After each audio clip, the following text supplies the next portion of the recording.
kami menyimpulkan terdapat kerugian keuangan negara sebesar 8 triliun. Kasus rasuah pembangunan Menara Base Transceiver Station sudah dipastikan akan berlanjut ke meja hijau. Adapun 5 orang tersangka yang sudah ditetapkan akan segera menjadi terdakwa.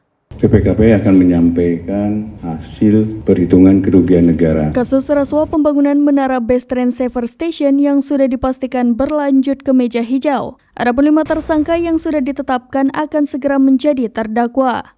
Di antaranya Direktur Utama Baktikominfo Anang Ahmad Latif, Direktur Utama PT Mora Telematika Indonesia Gelombang Menak Simanjuntak, Tenaga Ahli Human Development Universitas Indonesia tahun 2020 Yohan Suryanto, Account Director of Integrated Account Department PT Huawei Tech Investment Mukti Ali, dan Komisaris PT Solitek Media Sinergi Irwan Hermawan.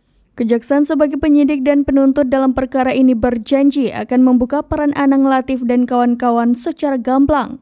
Pun pihak-pihak lain yang terkait akan dibeberkan oleh jaksa di persidangan nanti. Meski 5 tersangka yang sudah ditetapkan segera menjalani persidangan, Kejaksaan Agung tak lantas menutup penyidikan begitu saja. Peluang pengembangan atau jilid 2 pun terbuka lebar sepanjang ditemukan bukti-bukti baru dalam persidangan yang mengarah ke keterlibatan pihak lain. Demikian informasi terkini, Syedara Lon saksikan terus berita lainnya di kanal YouTube Serambi News, website dan Facebook serambinews.com.